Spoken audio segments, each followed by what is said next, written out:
오후 강의를 이어가겠습니다. 오후 강의를 다다음 주죠. 다다음 주 오전 강의까지는 토기 제작 기술에 대해서 살펴보도록 하겠습니다. 강의 내용은 이렇습니다. 강의 내용을 크게 1부하고 2부로 이렇게 나눠볼 수가 있습니다. 강의 2부는 그야말로 토기 제작 행위들을 살펴봅니다.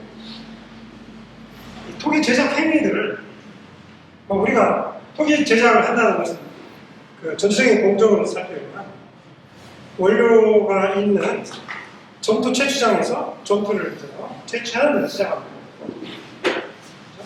그리고 그 채취를 해서 그거를 빚어서 그 토기를 만들 수 있게끔 점토를 어떻게든 주물러서 물하고 섞어가지고 딱 반죽을 해놓고 테이블 위에 놓든 아니면 자기 앞에 범석위에 놓든 딱 이렇게 해놓고 그릇을 빚을 준비를 하죠. 그 다음에 이제 그릇을 빚습니다. 그 다음에 그릇을 빚어서 건조를 하고 가마에 넣든 아니면 장작을 쌓고 그 안에 토기를 넣고 장작을 쌓고 이렇게 해서 그릇을 열을 가해서 단단하게 만들어요. 흔히 소결이라는 표현을 쓰죠. 소결을 시킵니다. 그 다음에 소결이 끝났다고 해서 토기 제작이 끝난 건 아닙니다. 파이널 하고 그 다음에 뒤처리를 이렇게 여러 가지 하는 방식들이 있죠. 뒤처리를 하고 그 다음에 이 시장에 내다 팔든가 아니면 필요한 사람한테 나무 주도록 합니다. 그 다음부터는 사용 2단계라고 하겠죠. 어떤 그릇들은 집 뒤에 음식을 저장하거나 아니면 집안에 음식을 저장하는 그런 용도로 쓰기도 하고 사실은 많은 물건들을 이렇게 보관하는 그런 그릇들도 많습니다. 이렇게 하고 다음에 조리용으로도 쓰고 경우에 따라서는 음식을 운반하고 여러 가지 이제 운반하는 것도 쓰죠. 용이니까. 그리고 식사할 때도 쓰죠. 이렇게 집안에서 사용하고 그다음에 결국은 깨어지거나 그래서 쓰레기장에 버려지거나 어떤 경우에는 그것도 깨진 걸 갖다가 재활용하기도 하죠. 물바지로 쓴다거나 여러 가지 용도로 쓰고 심지어는 비교적 좀 잘게 부숴가지고 바닥에다 깐다거나 이런 것도 사용을 됩니다.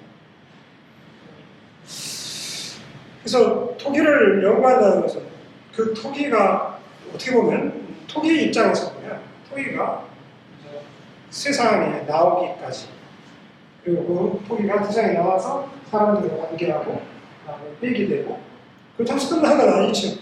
지금까지 옛날에 만들어진 토기가 발굴돼가지고 전시되고 그래서 우리가 와서 보고 어쨌든 토기는 사람과 여러 가지 이 맥락에서 상호작용을 하는 거예요. 그렇게 하는 거죠. 그래서 토기 제작 기술에 대해서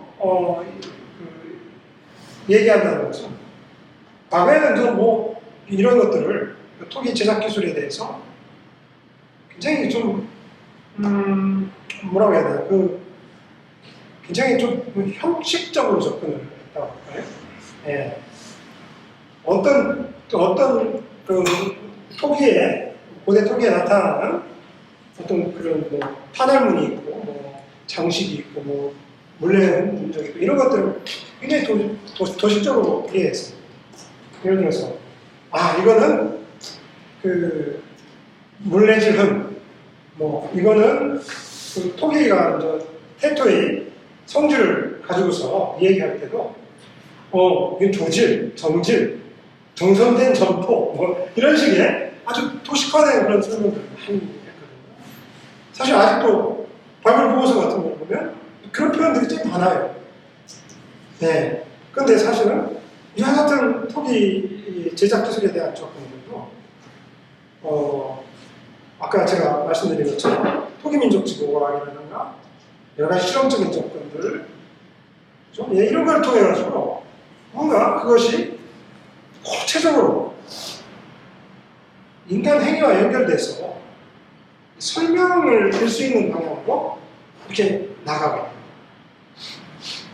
네, 이렇게 우리가 토기를 제작 기술 그 자체도 그렇게 이해하려면 이렇게 개념적인 정돈 같은 것들이 굉장히 필요합니다. 네, 그리고 이와 같은 예를 고대 토기를 연구할 때도 토기가 이러한 속성을 갖고 있다면 이러한 속성들은 과거의 어떤 인간 행위와 어떻게 연결시킬 수 있는가? 연결시켰다 하더라도 그냥 단순히 탄알 뭐 이렇게 연결시키는 것이 아니라 그 탄알과 관련된 인간 행위의 어떤 다양성을 어떻게 접목시킬 수 있는가 하는 이런 문제들을 자꾸 깊이 있게 파고 들어가는 거죠. 그러면서 우리가 제작 기술을 더 잘 이해하게 되고 제작자에 대해서 더 잘 이해하게 되고 그러한 제작자가 어떤 사회적인 맥락에서 그러한 토기들을 생산했는가 하는 사회적, 경제적인 배경에 대해서 우리가 폭넓게 이해하는 방식이 되는 거예요. 그래서 토기 공부가 계속 그런 쪽으로 이렇게 발전되어 나가고 있다고 저는 생각을 하고 있습니다. 그래서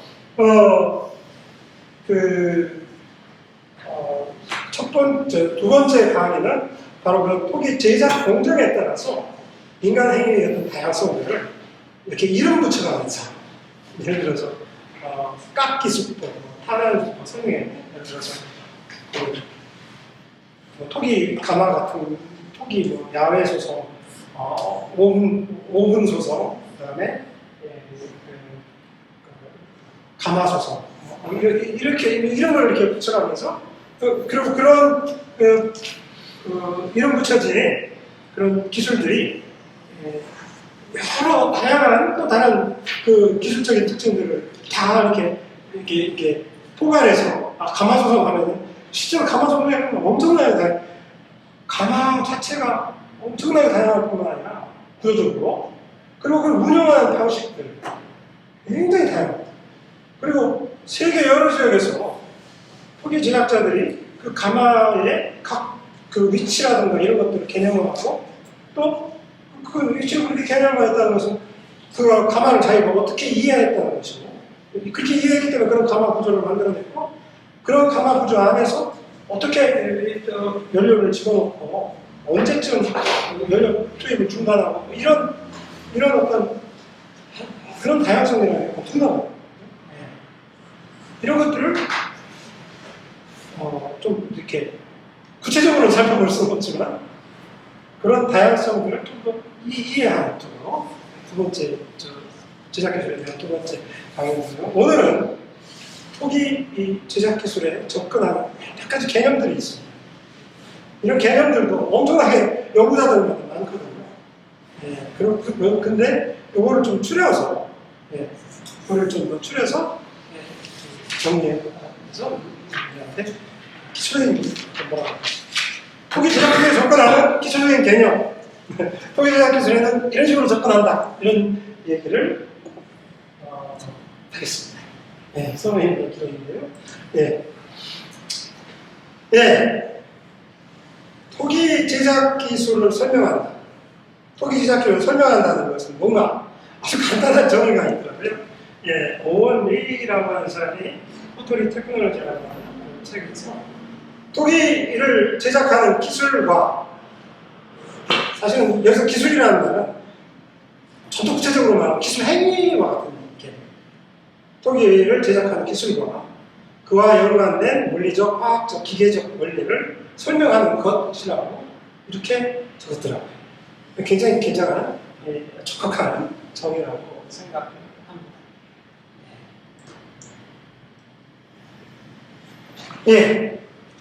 토기 제작 기술에 관한 설명을 하고 있는 책들은 꽤 많습니다. 많은데, 저는 이 두 권의 책이 있다고 생각을 합니다. 한 권은 1981년도에 오웬 리라고 했는데 어떻게 있는지 잘 모르겠어요. 리인지 레인지 리라고 한것 같더라고요. 네. 이 사람이 1981년도에 출판한 포트리 테크놀리지라는 책. 고전이지만 정말 그림도 동영도 깔끔하고 이해하기 참 좋게 잘 쓰여진 책이고, 지금 봐도 현대 토기 그 제작 기술을 연구하는 그와 같은 개념들이 다 이때 이미 다 나와 있더라고요. 예를 들어 요즘은 특히 1990년대 이후에 그 기술에 관한 프랑스 이론이 영미고과학계에 폭넓게 이제 받아들여지면서 작업연세라는 개념이 아주 많이 쓰입니다. 근데 이 작업연세하고 거의 똑같은 개념을 이미 1981년도에 이 책에 프로덕션 시퀀스라는 걸 이렇게 쓰더라고요. 개념적으로 다르지 않다고 저는 생각합니다. 물론 그 작업 연쇄적인 개념을 써가지고 기술에 대한 여러 가지 논의들을 하면서 좀 더 추가된 내용들도 있지만 기본적인 개념은 다르지 않다고 저는 생각합니다. 그래서 그만큼 훌륭한 책이에요. 이 사람은 두 군데서 민족지도과학을 했어요. 그리고 민족지도과학을 하는데 토기의 제작 기술에 굉장히 초점을 맞춰서 민족지적인 조사를 했습니다. 파키스탄하고 파푸아뉴기니아 이 두 지역에서 민족지 조사를 해서 그 자료들을 바탕으로 해서 이 책을 썼습니다. 그 다음에 이 발렌틴 루라고 하는 여성이 있죠. 프랑스 무슨 대학이죠? 굉장히 유명한 사람입니다. 네, 발렌틴 루라고 하는데 인도에서 민족적 과학을 했습니다. 그리고 근동 지역의 토기를 연구했고, 연구 무대는 주로 프랑스 파리와 예루살렘 대학 왔다 갔다 하면서 이렇게 연구한 것 같습니다. 정말 이 책은 자세해요. 사진도 많고, 이 책이 약간 거칠게 과감하게 쓰여진가 하면 이 책은 상당히 정밀하게 쓰고 있습니다. 그리고 작업 연세의 개념을 통해서 제작 전통을 파악을 하고, 그렇죠? 이런 것들이 어떻게 전승되고 그런 문제들을 뒤에 이론적으로 이렇게 다루고 있는 그런 연구인데, 그 앞부분이 토기 제작 기술 그 방대한 조사 자료들을 통해 가지고 토기 제작 기술을 정말 상세하게 설명하고 있습니다. 이 토기 제작 기술을 설명을 할 때 이 발렌틴 루가 얘기하고 있는 아주 흥미로운 것, 특히 소형 공정을 얘기할 때 러핑 아웃이라는 개념을 씁니다. 러핑 아웃이라는 걸 용어적으로 얘기하면 대충 만들기. 일단 외형을 대충 다듬어가지고 딱 내놓고 그 다음에 어떤 식으로 하는지 그 그릇의 외형을 조정을 해서 형태를 만든다는 거죠. 그리고 그런 방식이 있고, 그 다음에 물레질을 해서 토기를 만든다는 거죠. 모든 물레질로만 토기를 만드는 거는 이렇게 토기 전부 덩어리를 바닥에다 이렇게 물레 위에 탁 놓고 그때부터 이렇게 싹 이렇게 끌어올리면서 만드는 거죠. 두 손의 사이에 점토가 돌아가면서 그릇이 완성되는 겁니다. 그러니까 그릇 제작, 그릇 제작을 딱 이렇게 두 가지로 나왔어요. 러핑 아웃에 대한 거고 물레질에 대한 거. 근데 그하고 똑같은 개념이 이미 오웬 리가 프라이머리 포밍, 그러니까 1차 성형, 그 다음에 2차 성형, 딱 이렇게 나눴어요, 개념을. 그만큼 뭐라고 해야 되나. 물론 러핑 아웃 개념은 1차 성형하고 조금 달라요. 하지만 기본적으로 토기를 보는 토기 제작을 설명하는 이 두 사람,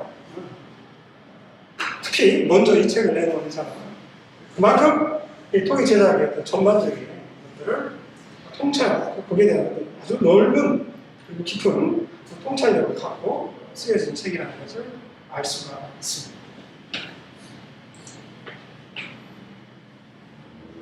예. 과연 그러면 토기 제작 기술을 연구하는 자료와 분야를 살펴보겠습니다. 과연 어떤 것을 대상으로 해서 토기 제작 기술을 연구하는 첫 번째, 무엇보다도 우리는 고고학자이기 때문에 고고학 유적에서 발굴된 유물을 가지고 토기 제작 기술에 접근을 합니다. 유물을 관찰하고 아니면 뜯어가지고 분석도 해보고 그리고 현미경으로 보고 많은 토기들에서 나타나는 특징들을 소술하고 요약해보기도 하고 그러면서 토기 제작 기술에 대한 체계를 만들어 나가는 연구를 할 수가 있죠. 하지만 고고학 자료를 통해서 토기를 이해한다는 것은 한계가 많죠. 왜냐? 그 제작한 행위들을 우리가 한 번도 본 적이 없습니다. 결국 우리가 그 제작한 행위들을 흔적들을 통해서 추정할 수밖에 없는 그런 상황입니다. 그래서 많은 고고학자들이 특히 1970년대 고고학자들이 민족주고고학을 합니다. 왜냐하면 현대 우리가 고대의 어떤 고고학 유적을 지금 오늘날 현대에 발굴을 해서 나온 어떤 그 물질적인 어떤 변이들을 거기에 나타나는 어떤 그런 것들을 인간 행위와 연결시켜 보기 위해서는 물질적인 패턴과 인간 행위 패턴들을 연결시키기 위해서는 살아있는 사회에 가서 지금 살고 있는 사회에서 그들이 어떤 제작 행위나 사용 행위들을 보면서 그것들이 어떻게 고고학 유적으로 남겨지는가를 연구를 해야 되죠. 토기도 그러한 방식으로 많이 연구했습니다. 그렇죠? 네. 2000년대까지 아마 토기 민족식 고고학을 통해가지고 이러한 토기 제작 기술이나 토기 연구를 이렇게 할 수 있는 세대는 바로 발렌틴 루나 이런 사람들 세대 거의 마지막이에요. 전 세계에서 전통적인 기술에 의해서 토기를 사용하는 사람들은 많이 줄고 있어요. 근데 아직도 하는 사람은 있어요. 하는 사람들이 있고 아주 좋은 연구 성과가 나오는 그런 데도 있습니다. 하지만 이런 연구들은 이제 참 이제 거의 앞으로는 힘들겠다라는 그런 생각을 하게 됩니다. 세 번째는 실험고고학적인 연구. 이 실험고고학적인 연구는 그야말로 토기의 재현 실험고고학을 하는 거죠. 예를 들어서 한국에서 실험고고학적인 연구를 꽤 많이 했습니다. 김천 기자의 적에서 긴 또랑산에 그 유골을 발굴했는데 일반적인 구상유골과는 다르게 외형이 아주 반듯하고 그리고 하고 그 다음에 깊어요. 그래서 그거를 토기 소성유적이라고 한 적이 있습니다. 그리고 또 김천 송중리 유적과 같은 데서도 그 자갈을 이렇게 깐 그죠? 소성유구가 나오니까 이거 토기옷이다. 그래서 그런 것들을 이렇게 만들어가지고 이렇게 거기서 재현 실험을 한 적이 있죠. 소성 실험. 대표적인 그런 실험고고학적인 연구를 생각할 수 있습니다. 그렇죠? 그리고 또 음식문화 연구에서, 그렇죠? 음식문화 연구에서 토기, 과연 조리형 토기들이 음식을 어떤 식으로 어떤 그 뭐랄까 파더 형식, 뭐 가열 방식에 따라서 또 어떤 음식 그리고 이런 것들이 사용하느냐에 따라서 이렇게 끓음들이 어떻게 나오고 뭐 이거는 그래서 뭐 끓어 넘친 것이다. 이 안에 있는 그 뭐 끓음은 뭐 어떤 거다. 뭐 이런 그 해석들을 실험고고학적으로 한 적이 있습니다. 실험고고학적인 연구가 사실은 우리한테 토기 사용과 관련해서 토기 제작과 관련해서 굉장히 중요한 정보를 주는 것은 사실입니다. 그리고 또 특히 토기의 어떤 그 기능, 특히 조리나 이런 것과 관련해서는 굉장히 많이 연구가 되고 있습니다. 네 번째가 이 자연과학적인 분석입니다. 그렇죠? 자연과학적인 분석을 통해서 토기 제작 기술에 대해서 많은 그 접근을 할 수가 있습니다. 그렇죠? 예를 들어서 뭐 토기 수송 온도가 몇 도냐, 그렇죠?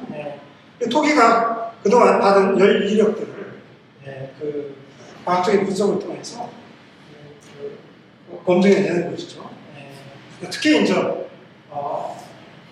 점토 광물들, 예를 들어서 카올리나이트와 같은 것들은 한 1100도쯤 되면 그 결정상이 바뀝니다. 그렇죠? 슈피넬, 뮬라이트라고 하는 그런 결정상으로 바뀌어지는데 그때 그러면 토기 태토에서 뮬라이트 성분들이 검출이 되면 이거는 적어도 한 1100도 가까이 되는 그런 토기라면서 알 수가 있죠. 뭐 예를 들어 그것이 다시 또 알파 크리스트 발라이트로 바뀌는데 그때 연도가 한 1200도가 넘습니다. 그래서 적어도 그런 것들이 좀 발견되면 이 토기는 한 1200도가 넘어갔다. 최고의 피가 온도가 된다라는 것을 밝혀낼 수가 있습니다. 뭐 그뿐만 아니라 토기를 현미경으로 관찰하거나 아니면 전자주사 현미경으로 보아서 마이크로한 그런 구조들을 보면서 이런 것들은 어떠한 조건에서 수성됐겠다. 또 그리고 어떠한 성분들이 들어가고 이 토기가 유리질화될 때 어떠한 작용을 했겠구나. 이런 추론들을 할 수가 있는 것입니다. 자연과학적인 분석의 분야가 굉장히 중요한 역할을 하죠. 고대 토기를 이해하는데 다음엔 저 고대 기록들. 그렇죠? 우리가 대충 고대 기록 중에서도 문자로 이렇게 쓴 것도 있지만 사실 문자로 쓴 건 별로 없습니다. 토기 제작과 관련해서. 그렇죠? 근데 예를 들어 이집트 벽화라든가 실제적으로 이집트 도용들 그런 데에서 토기 제작과 관련된 정보가 있고 그리스 토기에도 토기 가마 앞에서 작업하는 도공들을 그려놓은 그런 그림들이 있습니다. 한국에는 그런 그림이 보험벽화 이런 데는 없는 것 같습니다. 자, 이렇게 토기 제작 기술에 대해서 연구하는 분야가 아주 다양합니다. 그렇죠? 그래서 여러 분야에서 특히 민족지구과학과 고대의 기록과 또는 고고학 자료를 통해서 수많은 토기 제작에 대한 정보들이 들어오고 그와 같은 기술이 엄청나게 다양하다는 것을 알 수가 있습니다. 너무나 다양하기 때문에 여기서 과연 우리가 일반화해서 토기 제작이라는 것은 이런 것이다 라고 얘기를 하자면 정말 힘들어져요. 하지만 우리가 여기에서 토기 제작 기술을 통해서 토기 제작이라는 것이 무엇을 의미하느냐 하는 것에 대한 뭔가 일반화된 그런 논의들을 뽑아내야 되는 겁니다. 그렇죠? 그것이 고고학에서 가장 커다란 숙제 중에 하나라고 생각합니다.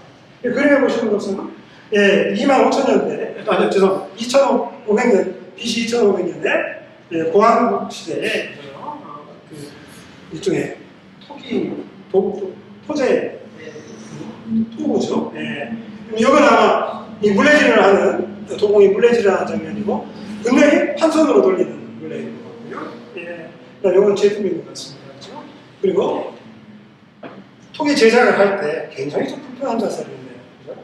쪼그리고 앉아서 물레 크기가 이거는 같은 지역에서 1955년도에 촬영된 것인데 이집트의 도공이 5,000년 전에 거의 4,500년 전에 각국과 거의 비슷하게 앉아서 이렇게 작업을 하고 있습니다.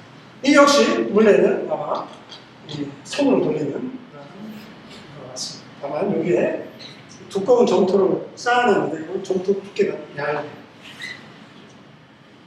자, 이러한 제작 기술의 과거와 현재에 걸친 다양성 속에서 우리가 일반화시켜서 얘기할 수 있는 방법을 하는 것이 이제 굉장히 중요한 연구의 과제가 될 것 같습니다. 자연과학적인 분석 방법에 대해서 제가 이제 소개를 말씀을 드렸는데, 뭐 이걸 분석 기계인 XRD라고 하는 엑스레이 디프렉트미터 디프렉션 애널리시스라는 그런 기계입니다. 엑스선 회절 분석기라고 얘기를 하죠. 이와 같은 기계를 이용하면서 우리가 물질로서의 토기의 어떤 구조들을 파악하고, 그리고 또 그 물질의 화학적인 성분과 같은 것들도 분석을 할 수가 있습니다. 이러한 정보들이 뭐 정확하게 측정되죠. 요즘 과학 장비들이 뛰어나니까요. 하지만 이와 같은 정보들을 제작 기술과 연결시켜서 설명하는 것, 여러 분석과학과 물리적인 측정 기술이 이를 통해서 얻은 정보를 제작 행위와 관련시켜서 설명한다는 것은 굉장히 어려운 일입니다. 사실. 그렇지만 비교적 정확한 정보를 주는 측면도 있죠. 하지만 여러 것이 굉장히 한계가 많다고 생각합니다. 네. 두 번째는 제작 연쇄, 프로덕션 시퀀스라는 걸 제가 제작 연쇄 그렇게 했는데, 나중에 또 이걸 자체가 작업 연쇄라고 부를 겁니다. 비슷한 개념이라고 이해하시면 됩니다. 예. 대체로 이 제작 연쇄를 OND가 하는 얘기입니다. 토기의 일생과 관련해서 제가 아까 처음 강의를 시작하면서 얘기했던 것 같은 토기 일생과 관련된 일반적인 연쇄가 있습니다. 자, 이 일반적인 연쇄에서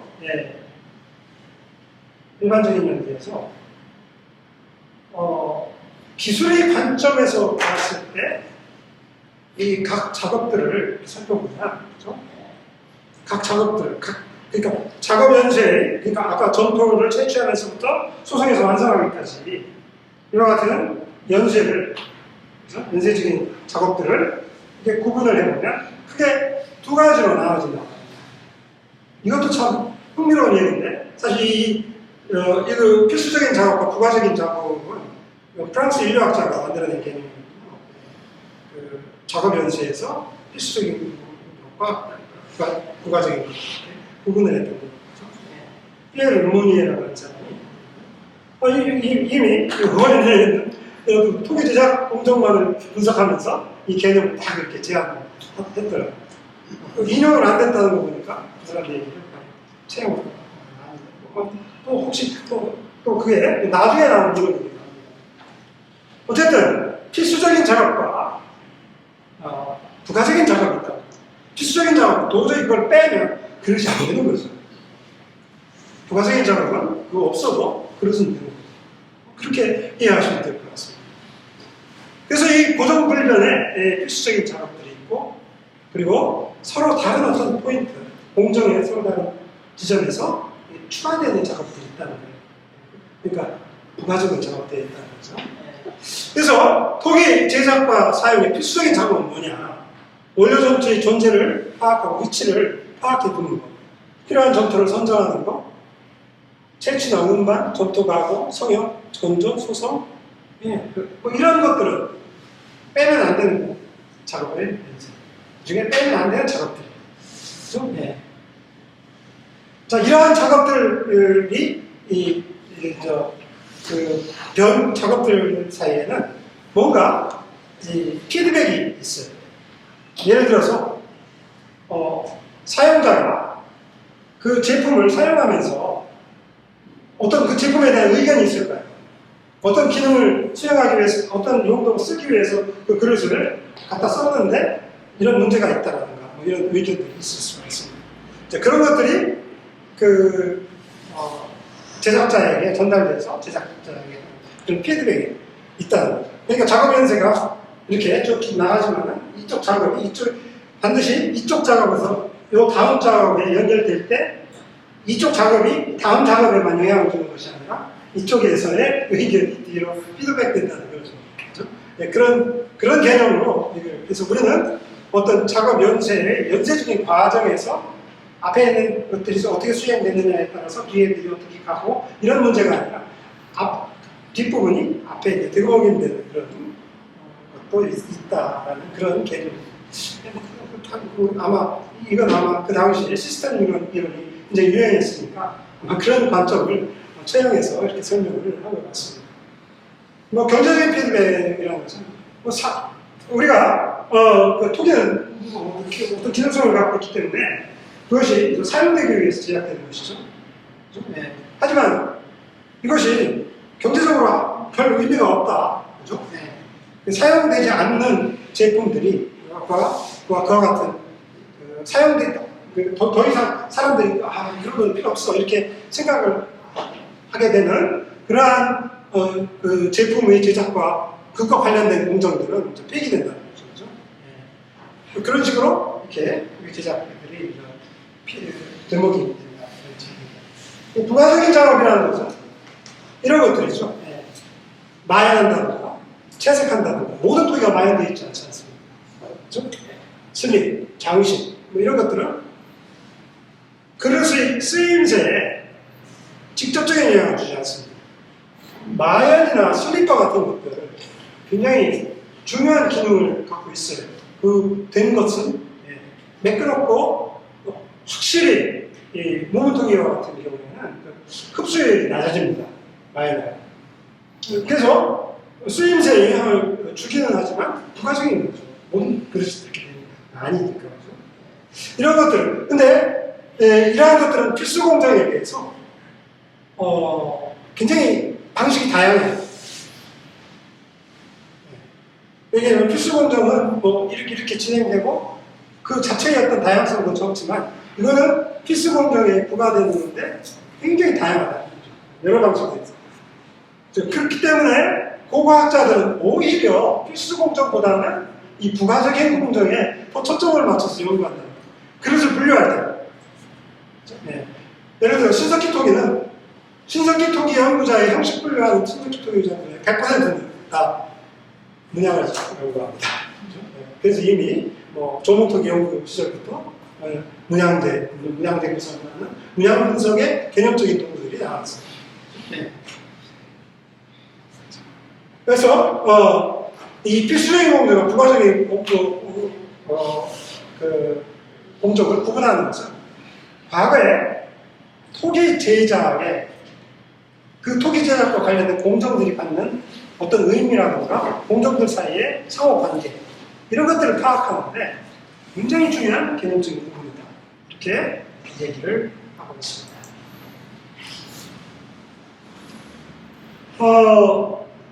토기 제작은 어떤 함수관계가 있나?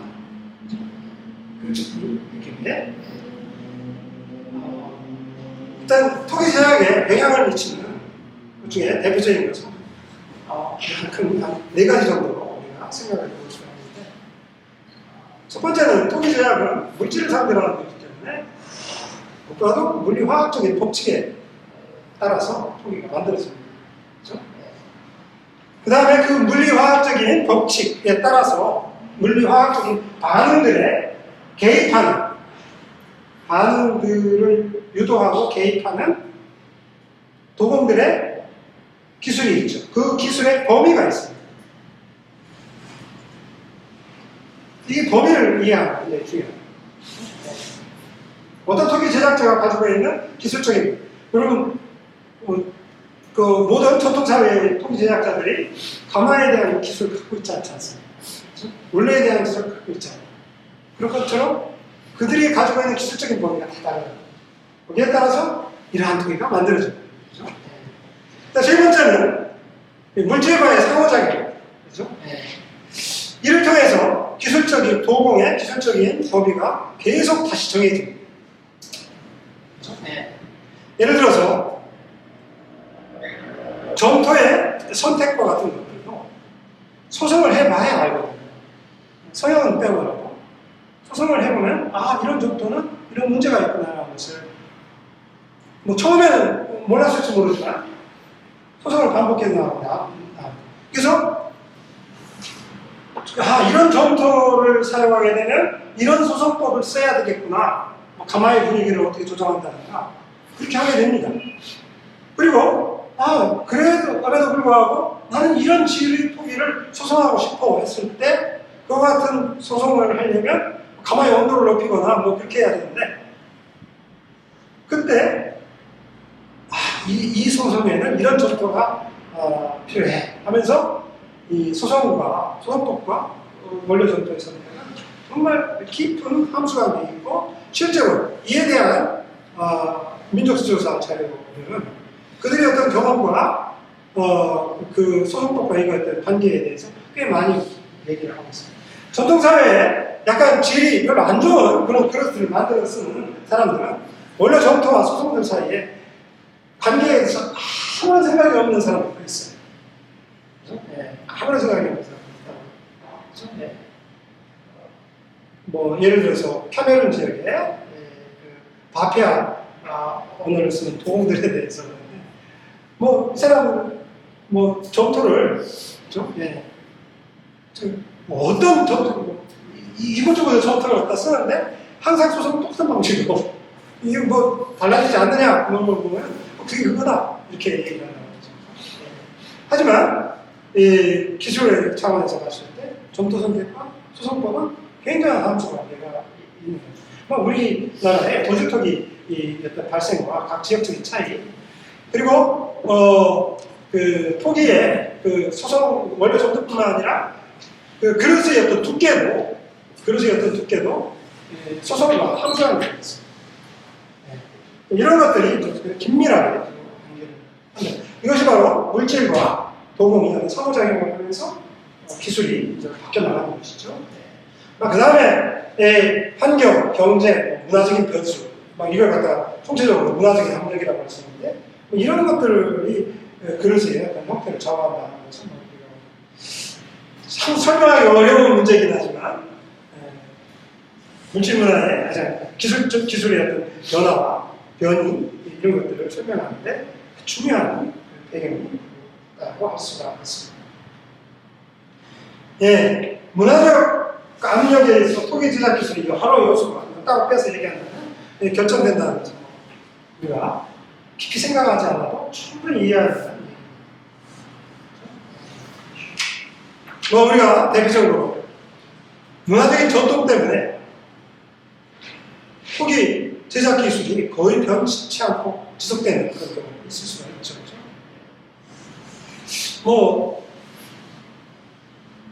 화직기의 사용과 식기로 계속 화직기 쓰는 거죠. 그죠? 네. 그래서 이런 것이고, 그 문화적인 어떤 고집이랄까, 고집스러운 어떤 전통의 화직기 제작을 쓰레기가 등장해서 계속 이해합니다. 식기류들은 그런 거 있습니다. 네, 이런 것들이 이제 문화적 압력에 의해서 토기 제작의 어떤 변화. 네, 예를 들어가지고 어느 지역의 토기 제작에서 이렇게 신선문을 이렇게 문양을 한 것들이 이제 도입된다고 칩니다. 최초로. 근데 그 지역의 원래 토기 제작 전통이 그 테토에 뭡니까? 석영, 머리 알갱이를 많이 집어넣는 그런 토기를 쓴다고 합니다. 그럴 경우에 머리 알갱이가 많이 들어가는 토기들은 선긋기를 할 때 잘 안 됩니다. 깔끔하게 선이 안 떨어져요.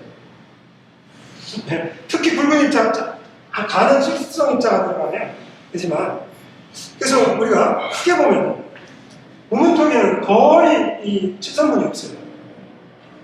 구형부에 뭐 이렇게 좁고 많지 칩선문이 없습니다. 하지만 신석기 토기는 칩선문이 엄청 많죠. 그죠? 네. 신석기 토기 중에 특히 비쌀 무늬 토기는 모래가 들어갔긴 해도 모래가 엄청 가늘다. 네. 가늘고 어쨌든 그 우문토기는 굵은 입자가 많죠. 우문토기 같은 테트로 이렇게 성각하기 되게 힘듭니다. 네. 이런 것들이 있죠. 대표적으로 어떤 문화적인 압력에 의해서 압력과 토기 제작 기술의 상호관계를 볼 수가 있는 것입니다. 자, 그러면 세 번째로는 제작 기술을 분석하는 기본 단위 개념에 대해서 살펴보도록 합니다. 이거는 하나의 그 기술을 뭔가 범주화하는 개념입니다. 기술을 분석하는 개념이기도 하고 범주화하는 개념입니다. 기술이 가장 기술적 행위에 의한 것 중에 가장 그 작은 단위가 뭔가, 작은 단위가 뭔가, 그리고 기술적 특징을 정의하는 가장 작은 단위가 뭔가. 그런 단위를 좀 더 크게 확장시켜 보면 어떻게 불러야 되는가? 네, 그런 얘기입니다. 그렇죠? 네. 그래서 기술 분석의 기본 단위는 우리가 유물 분석의 기본 단위하고 약간 비슷한 점이 있어요. 우리가 유물 분석의 형식적인 분석들, 형태 분석을 할 때 가장 낮은 수준의 단위가 뭐죠? 속성이라고 하죠. 네, 속성.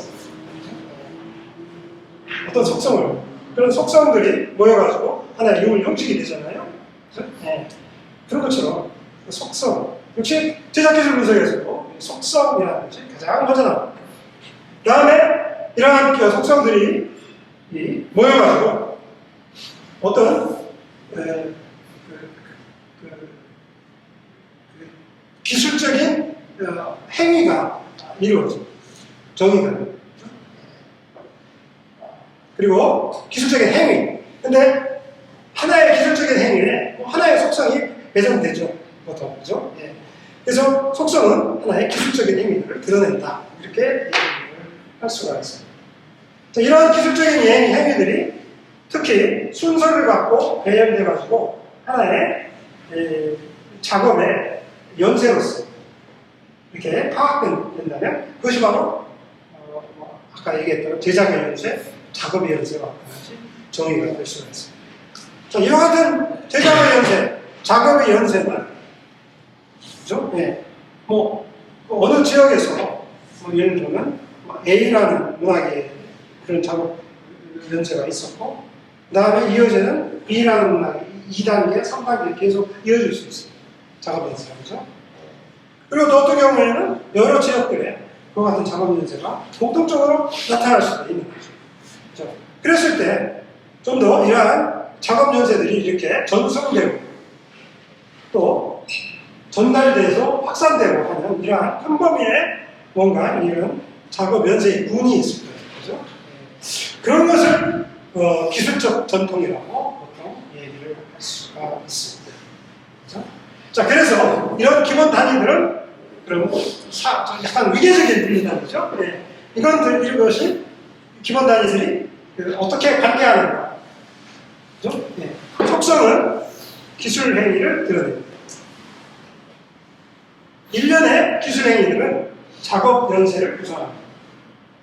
하나 이상의 작업 연쇄가 기술적 전통을 정의합니다. 이렇게 파악해 나간다는 거죠. 사실 이 개념은 이미 오원 리가 제안했는데 거의 비슷한 방식으로 발렌틴 룰로 이렇게 테크놀로지컬 트래디션이라는 개념을 이렇게 정리를 하고 있습니다. 그래서 먼저 가장 최소의 단위에 대해서 설명을 해보도록 하겠습니다. 자, 토기 제작의 행위에서 토기 제작 기술의 차원에서 속성이라는 것은 뭐냐? 어찌 보면 형식 분류할 때 속성하고 개념이 비슷해요. 같다고 봐도 될까요? 큰 차이가 느껴지지 않을 수 있습니다. 하지만 그 관점은 상당히 다릅니다. 네. 예. 속성을 형식학적인 분류를 할 때 속성을 이렇게 정의하지 않잖아요. 관찰 가능하고 이건 맞아요. 형식학적인 속성하고 반복적이면 이것도 맞는 것 같아요. 물리적 현상 이런 것도 맞는 것 같은데 그 다음에 뒤에 얘기하는 것이 뭐냐면 뭔가 그것이 행위와 연결돼서 의미를 갖는 그런 것이어야 된다는 거죠. 그래서 예를 들면 토기가 회색이다 갈색이다 뭐 이런 것들도 속성입니다. 그렇죠? 그리고 어떤 광물이 들었다 안 들었다 이것도 속성입니다. 물레질 흔적이 있다 없다 이런 속성이죠. 기술적인 속성이죠. 그렇죠? 자, 크기와 형태 문양, 뭐 이런 것들도 속성이 될 수 있습니다. 자, 그런데 한 가지 단경어를 한번 볼까요? 우리가 단경어를 분류를 할 때, 특히 중서부 지방에서 그런 분석을 많이 해왔는데, 단경어를 분류할 때 구형부의 아주 그 미세한 차이, 이걸 속성을 파악하잖아요. 네. 그거는 아마 물레질을 하면서 돌릴 때 제작자의 버릇과 같은 것이 있어가지고 형태적인 특징이 이렇게 되고 시간 공간적으로 그것이 어떤 시기를 정의를 할 때 속성 파악에 의미가 있을 수는 있어요. 그렇죠? 네, 하지만 이와 같은 단경어의 속성을 그렇게 형태로만 파악을 해서는 기술적인 속성에 대해서 파악할 수 없어요. 기술적인 속성은 이것이 구형부를 돌려서 회전으로 정렬한다는 여러 가지 차원이 있을 수 있습니다. 그야말로 돌아가는 물레에서 손을 갖다 딱 데칼이나 손을 가지고 천으로 접은 상태로 아니면 손을 직접 대건 칼을 대건 이렇게 깎거나 이렇게 정리를 하는 그런 행위가 있었을 겁니다. 그러니까 그릇이 돌아가면서 그와 같은 손을 대서 정리하는 방식이 있을 것이고 그렇게 돌아가는 물레가 없기 때문에 손을 이렇게 돌리면서 이렇게 다듬는 방법이 있을 거예요. 그렇죠? 그걸 갖다가 무릎 위에다 놓고 이렇게 돌리면서 작업을 할 수도 있을 겁니다. 아무튼 그것이 물레 위에서 돌렸느냐 안 돌렸느냐의 차이는 굉장히 크거든요. 그것은 기술적인 속성으로 정의될 때 굉장히 의미 있는 부분이거든요. 그죠? 네. 그 같은 차이들을 찾아내서 정의하는 거예요. 이게 기술적인 속성에서 중요해요. 이거는 형태적인 속성을 가지고 형식 분류하는 차원은 완전히 다른 거죠. 네.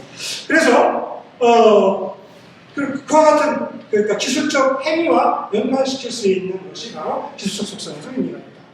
이게 되게 중요한 거죠. 그리고 속성들 간의 상호 연관성도 굉장히 중요한 거죠.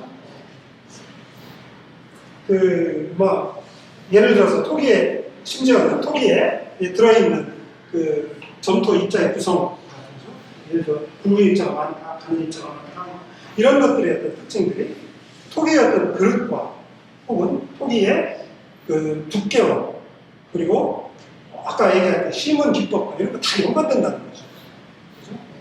그렇죠? 그런 속성들 사이의 연관성 속에서 속성들을 파악하는 것이 중요하다. 그렇죠? 그리고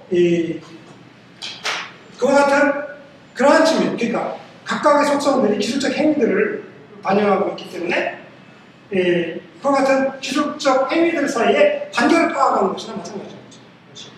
속성들 사이의 관계라는 것이 하나예요. 자, 이걸 또 다른 차원에서 보면, 자, 그 A라는 유적과 가까운데 B라는 유적, C라는 유적이 있다면 그러한 각각의 유적에서 토기들 사이의 속성에 공통성들이 보인다. 바로 그러면 그런 것들은 그 속성의 어셈블라지, 제작 기술 행위의 속성의 어셈블라지가 되는 거죠. 그렇게 그러니까 그거는 하나의 제작 기술을 공유하는 어떤 제작 집단들을 의미할 수가 있다는 겁니다. 그래서 이와 같이 시공간적으로 속성들 사이의 관계는 시공간적으로 그리고 토기의 전체적인 제작 공정 안에서의 상호 관계성에서 파악되어져야 된다는 거죠. 그래서 이거 개념적인 얘기인데 속성과 대입되는 기술 행위라는 것은 어떤 속성을 만들어내는 반복되는 인간 행위 이렇게 정의가 됩니다. 여러 바탕 준비나 성형 이런 것에서 어떤 행위를 했을 때 그것이 유물에 나타난 속성과 연결될 수 있는 것과 같은 기술적인 인간 행위를 이건 라오스 지역에 탄알 무속이 만드는 공정입니다. 바닥이 원적이기 때문에 반드시 고무 타이어 위에서 놓고 씁니다. 예.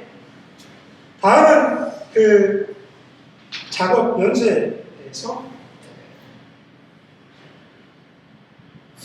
작업 연세라는 것은 그릇을 만들어내기 위한 기술적 행위의 연세입니다. 이 연세는 아주 길게 파악될 수도 있어요. 토기 제작의 좋은 공적으로 파악될 수도 있고, 또 어떤 경우에는 점토 준비까지의 단계를 하는 작업 연세로 파악할 수도 있고, 우리가 어떤 토기를 연구를 할 때 이거를 어떤 직접적으로 분석에 들어가면 넓게 파악을 하기 힘들어요. 하지만 우리가 속성 어떤 기술적 행위들 사이의 상호 연관성들을 파악할 때 특히 앞선 단계, 점토 준비 단계와 소성 단계가 무슨 관계가 있냐 이런 것들을 파악할 때는 아주 길게 파악을 해야겠죠. 근데 저도 이런 작업들을 조금 해봤는데 결국 제가 할 수 있는 것들은 성형 공정 그 안에서밖에 못하겠더라고요. 사실 톡의 외적인 어떤 표면에 나타나는 형태, 그 속성들을 파악할 수 있는 것이 거의 성형 공정에 속한데, 그렇죠? 그리고 성형 공정은 특히 성형 공정에서 했던 행위들은 순서도 잘 파악이 됩니다. 예를 들어 탄화를 할 때 위에서부터 어디까지 탄화하고 탄화구를 바꿔가지고 어디서 했다든가 아니면 탄화의 방향을 바꿨다든가 토기를 거치하고 탄화라는 자세를 바꾸는 그런 행위들이 어디에서 해요? 먼저 행위가 어떤 것이고 나중 행위가 어떤 것인가 이런 것들은 특히 탄화물 토기가 이런 것들 중복 관계를 파악하기 쉽습니다. 그런 작업들을 하다 보면 이 성형공정 그것도 성형공정 전체가 아니고 아주 부분적인 성형공정의 작업 연세들을 따지면은 따질 수 있으면 다행이죠. 그 이상 확대를 좀 하고 연구를 또 해야 되는 거죠. 근데 쉽지가 않습니다. 예. 그래서 이 작업 연세, 그릇을 만들어내면 1년의 기술적 행위의 연세입니다. 똑같은 그릇은 똑같은 그릇들 있잖아요. 일관된 이런 작업 연세의 일관된 제작 공정 구조, 제작 공정. 그러니까 하나의 작업 연세로 제작된 것이 거의 틀림없죠. 하지만은 재미있는 사실은 그렇기 때문에 만약에 서로 다른 작업 연세를 베풀었다고 하면 그것이 호박 자료로는 서로 다른 속성들의 조합으로 나타날 겁니다. 그죠? 속성들의 조합. 그죠? 그리고 속성들의 중복관계. 이렇게 나올 거예요. 그죠? 속성들의 조합과 중복관계로 서로 다른 작업 연세들이 파악될 수 있습니다. 근데 아주 흥미로운 것은 똑같은 작업 연세로 완전히 다른 그릇도 만들어요. 예를 들면,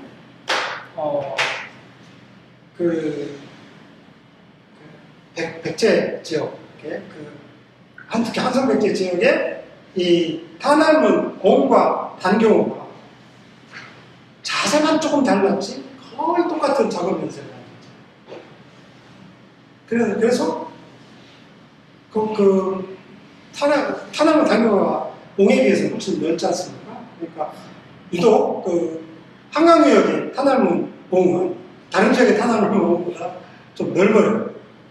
그리고 경부 지역을 일대 부분을 이렇게 물선질해가지고 단경호처럼 지우고 이런 현상들도 보이고, 하여튼 같은 제작자가 거의 비슷한 작업 연세로 옹, 단경호를 같이 만들었기 때문에 단경호 자체도 다른 지역 단경호보다 좀 길어요.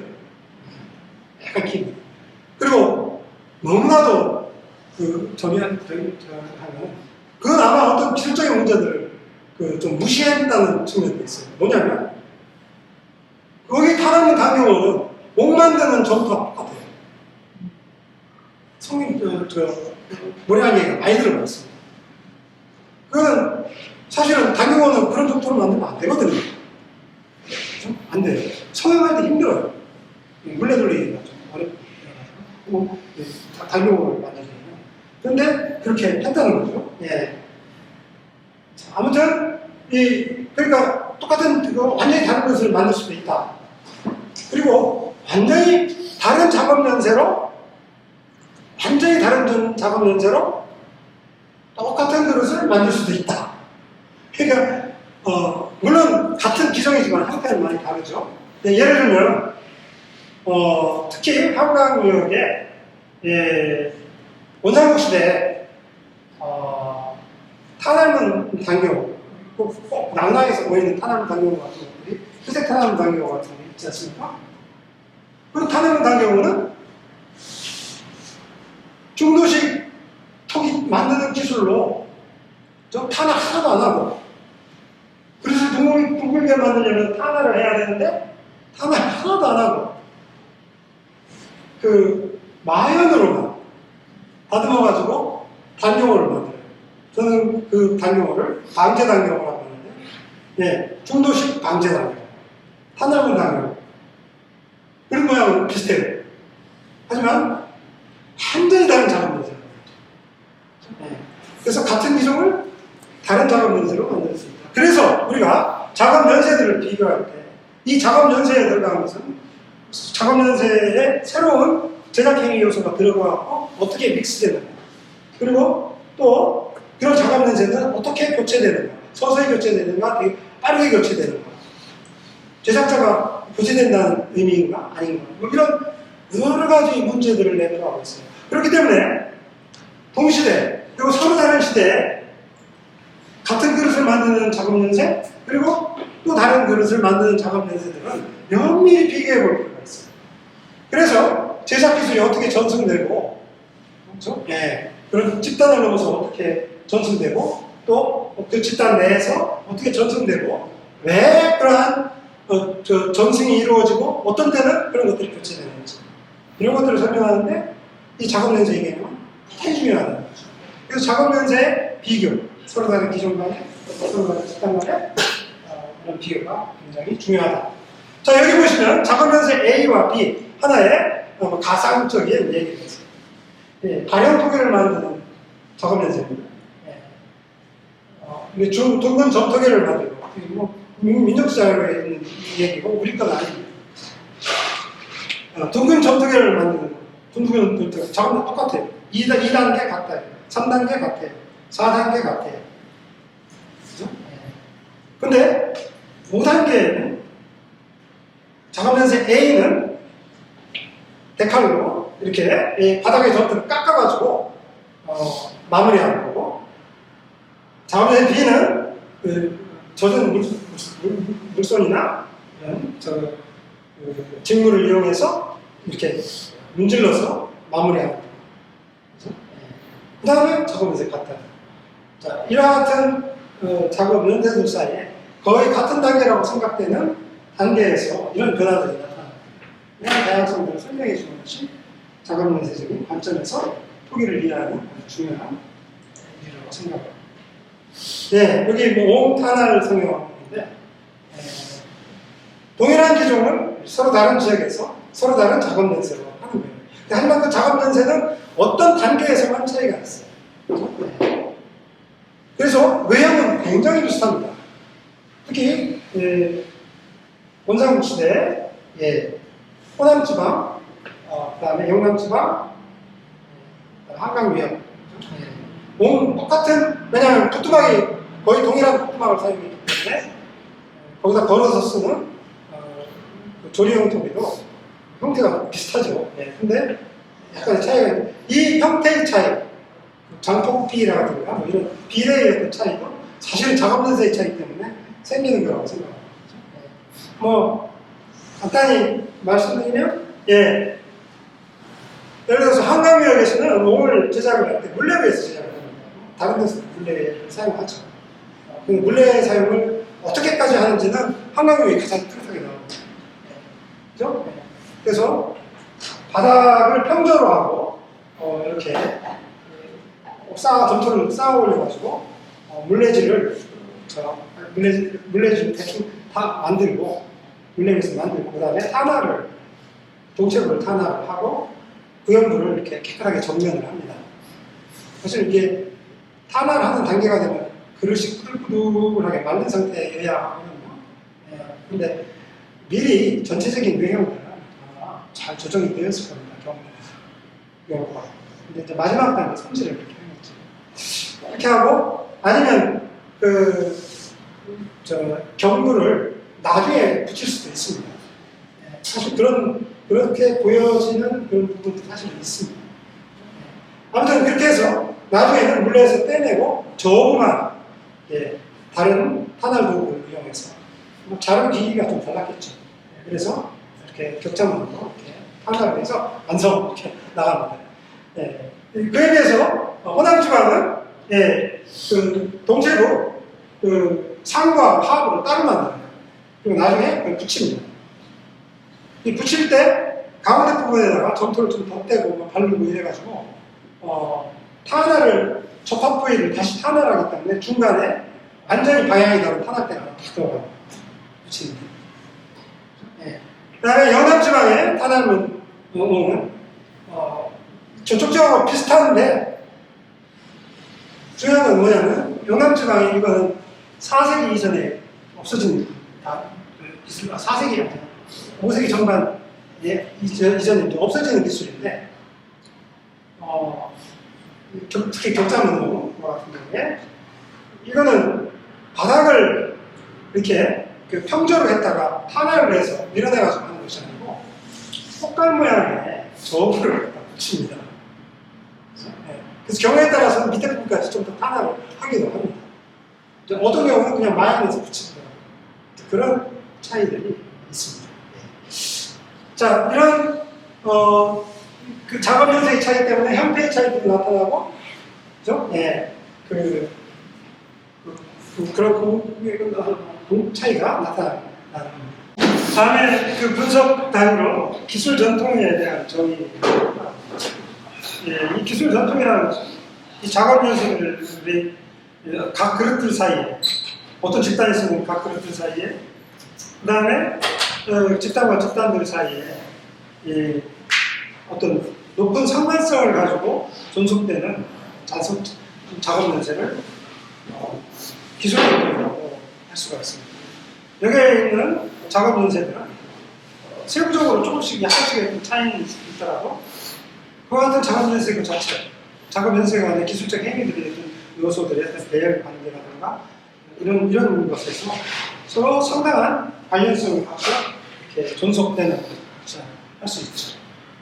그와 같은 어떤 하나의 어떤 작업 연습, 세부적으로는 조금씩 다른지 모르지만 서로 공존하는 작업 연습들이 상당히 오랜 기간 동안 어떤 집단, 그리고 집단과 집단 사이에서 존속하고 전승되었다는 것을 의미합니다. 그래서 그와 같은 작업 연세들 사이에 높은 상관성들이 바로 기술 전통이라고 할 수가 있는 겁니다. 사실 이 기술 전통을 파악을 할 때 사실 그걸 우리가 좀 주관적으로 이렇게 할 수밖에 없죠. 그런데 사실은 그런 주관성들을 배제를 하고 좀 더 기술들 사이의 관계들을 수리적으로 좀 파악을 해볼 필요가 있습니다. 어느 만큼 작업 연세가 유사하고 다른지 이런 것들을 할 수가 있다고 생각을 합니다. 기술 전통이라는 것을 그렇죠? 그 형식학적으로 파악되는 그와 같은 전통과 동일시할 수는 없습니다. 왜냐하면 보통 형식학적인 전통이라고 하면 그거는 보통 형태와 외형적인 형태와 장식 이런 걸 기준으로 해서 파악되는 것이기 때문에 제작기술 행위 요소와 관련된 그런 속성으로 파악되는 것은 아닙니다. 그래서 우리가 형식 분류하고 작업 연세를 파악하는 작업은 관점이 그렇게 다르다고 할 수가 있습니다. 그리고 속성을 파악해 나가는 작업부터 시작해서 그것들을 형태적인 속성들은 그냥 단순한 조합만 가지고 얘기하지 않습니까? 하지만 작업 연세는 반드시 거기에 순서, 배열이 중요한 거죠. 그런 똑같은 작업 행위 요소가 그 작업 연세에 끼어든다 하더라도 그것이 어느 단계에 끼어드는가 그 다를 수가 있거든요. 다르다는 것은 굉장히 중요한 차이를 의미하는 거죠. 그렇기 때문에 이건 형식학적인 전통과 작업 연세에 대한 전통은 많이 차이가 있다. 이 맨 왼쪽 것은 소위 말해 목관묘라는 게 영남지방에 목관묘라는 게 나오는 와진톡이 승문탄을 다녀옵니다. 이거는 도질톡이 이 승문탄을 당기고, 이거는 이거는 3세기대 와질톡이 평행탄을 당기고, 이거는 4세기대 평행탄을 당기고. 놀랍게도 사실 이 단계에는 격자문탄을 당기고가 영남지방에 대유행을 하는데, 그러니까 목감묘 단계에 승문탄을 당기고가 유행하거나 광묘 단계, 대체로 2세기 후반에서 3세기 때는 그야말로 그 승문탄을 당기고가 어디 갔냐는 듯이 없어졌다가 다시 도질톡이 단계에 승문탄을 당기고가 부활을 합니다. 이게 놀라운 일인데, 성형 기술도 목감묘 단계에 승문탄을 당기고 작업 연세하고 도질톡이 단계에 작업 연세하고 같습니다. 거의 같아요. 속도만 달라요. 속도만 달라요. 그러니까 특히 이 경주를 중심으로 해서 동남부 지역에서 이 전통이 유지되는데, 이거는 남부 지역이 있지만, 어쨌든 요걸 설명, 와질톡이 이 단경은 특히 이제 경주를 중심으로 해서 이 일대에서 진한 지역이라고 생각이 됩니다. 거기에서는 그 격자문 탄알과 평행 탄알 단경호가 와질톡이 단계, 목광묘 단계에 유행을 하는데, 이때 승문 탄알 단경을 거의 볼 수가 없어요. 어디 갔느냐 싶을 정도로 없어져요. 그죠? 그러다가, 그래서 도질톡이 승문 단경호는 진한 지역에서는 만들어지지가 않습니다. 진한 지역에서 안 만들어져요. 4세기 대에도 만일에 승문 탄알 단경호가 4세기 전반까지 안 만들어져요. 그렇죠? 그 승문 탄알 단경호가 만들어진다 하더라도 소성은 거의 와실통기에 가깝습니다. 그런데 이 목관묘 단계에 남해안 지역에 내륙 지역도 진안 지역도 마찬가지로 목관묘 단계에 승문 탄알 전통이 유지가 됩니다. 이 승문 탄알 전통의 와실통기 단경우는 바닥을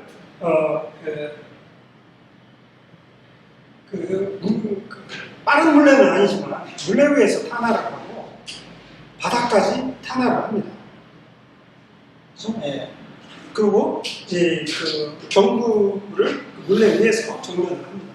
물레는 빠르지 않습니다.